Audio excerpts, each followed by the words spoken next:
Hello everyone, myself Devdhar Dubey. मैं आपका स्वागत करता हूं आपके अपने YouTube channel studies lecture by Dev Dubey में। फ्रेंड्स, आज हम डिस्कस करने जा रहे हैं attachment before judgment. Order 38 CPC का डील करता है अटैचमेंट बिफोर जजमेंट से।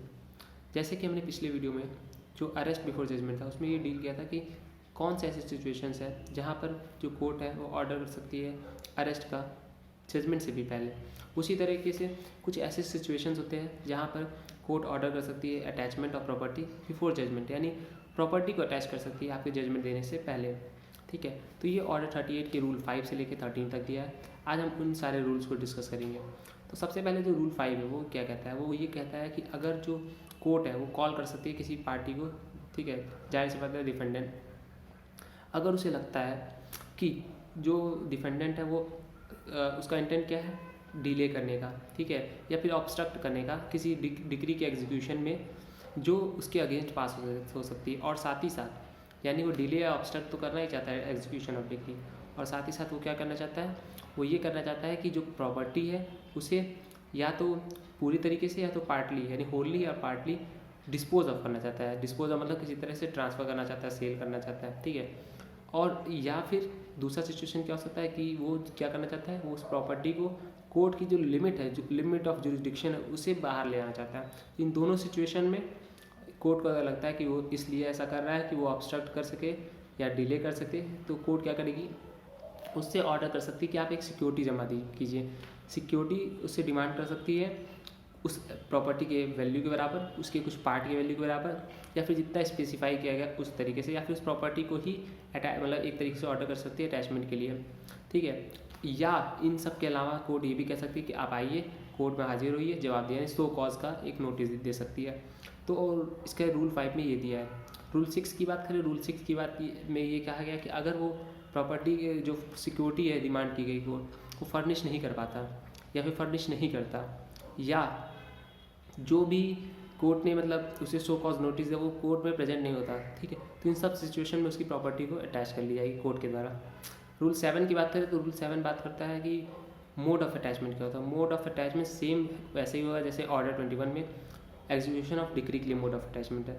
सिमिलर प्रोसीजर हो गए अटैचमेंट के मोड की।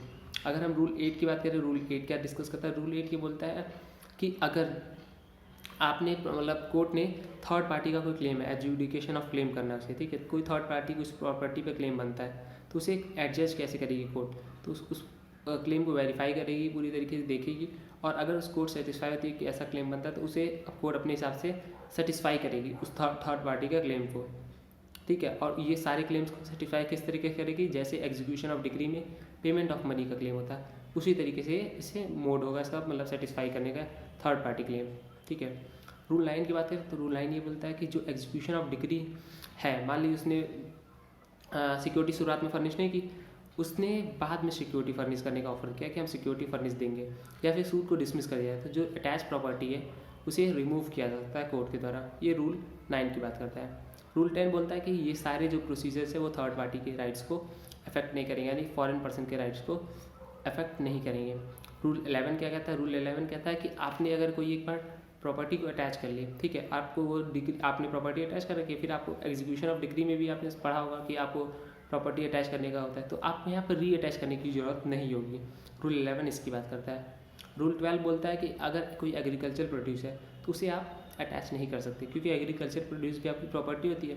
लेकिन अगर कोर्ट उसे अटैच कर ले तो वो जो व्यक्ति ने डेप्ट लिया था उस एग्रीकल्चर प्रोड्यूस के लिए, मान ली किसी किसान ने एग्रीकल्चर प्रोड्यूस जैसे गन्ने या आलू के लिए उसने लोन लिया था, ठीक है, अब वो कैसे सेटिस्फाई कर पाएगा, जाहिर सी बात उसने ये किया होगा कि मैं खेती करूँगा, उससे बेच के जो एग्रीकल्चर प्रोड्यूस हो उसे बेच के पैसे मिलेगा, जो प्रॉफिट मिलेगा उसको उससे मैं अपनी डेट सेटिस्फाई करूँगा। अगर उसे ही कोर्ट अटैच कर ले तो उसका पूरा जो प्रोसेस रहेगा, उसका जो ऑब्जेक्ट रहेगा वो फ्रस्ट्रेट हो जाएगा। तो इसलिए ऐसे एग्रीकल्चर प्रोड्यूस को आप अटैच नहीं कर सकते कोर्ट के द्वारा, ठीक है। इसी तरह रूल 13 बताता है कि जो स्मॉल कॉजेज कोर्ट है वो अटैचमेंट का ऑर्डर नहीं ऑर्डर कर सकती, यानी स्मॉल कॉजेज कोर्ट अटैचमेंट नहीं कर सकती। अब ये बात देखते हैं कि क्या ये जो प्रोसीजर है ये अपीलेबल है, ठीक है, या फिर जो डिसीजन रहेगा कोर्ट का वो अपीलेबल है, तो हाँ बिल्कुल ही अपीलेबल है। क्या ये रिवाइजेबल है, हाँ ये रिवाइजेबल भी है, रिवाइज भी किया जा सकता है। और अगर कंपनसेशन की बात करें, जो डिफेंडेंट, मान लीजिए डिफेंडेंट के खिलाफ प्लेंटिफ ने ऐसा कंप्लेन किया, ठीक है, कि ऐसा ट्रांसफ़र करने की कोशिश कर रहा है, या फिर वो डिस्पोज ऑफ करने की कोशिश कर रहा है लिमिट, या फिर उससे लिमिट ऑफ जुरिडिक्शन से बाहर लेने की कोशिश कर रहा है, ये अगर ये फ्रॉड पाया जाता है, मतलब गलत पाया जाता है, सूट डिसमिस जाता है, इनसफिशिएंट ग्राउंड में पाया जाता है कि प्लेंटिफ ने इनसफिशिएंट ग्राउंड पे उस सूट को फाइल किया है, ठीक है। अगर ये ऐसा कुछ भी होता है तो कंपनसेशन भी क्लेम कर सकता है डिफेंडेंट। यहाँ पर डिफेंडेंट की ये राइट है, वो कंपनसेशन का अमाउंट किसी भी हालत में 50,000 रुपये से ज़्यादा नहीं हो सकता, लेकिन कंपनसेशन डिफेंडेंट को मिलेगा। तो इस पूरे वीडियो में हमने देखा कि किस सिचुएशन में अटैचमेंट हो सकती है जजमेंट से पहले प्रॉपर्टी की, और क्या प्रोसीजर्स है, अपीलेबल है या नहीं, रिवाइजेबल है या नहीं, कंपनसेशन की बात की, और थर्ड पार्टी के राइट्स की भी बात की। This is all from my से, थैंक यू।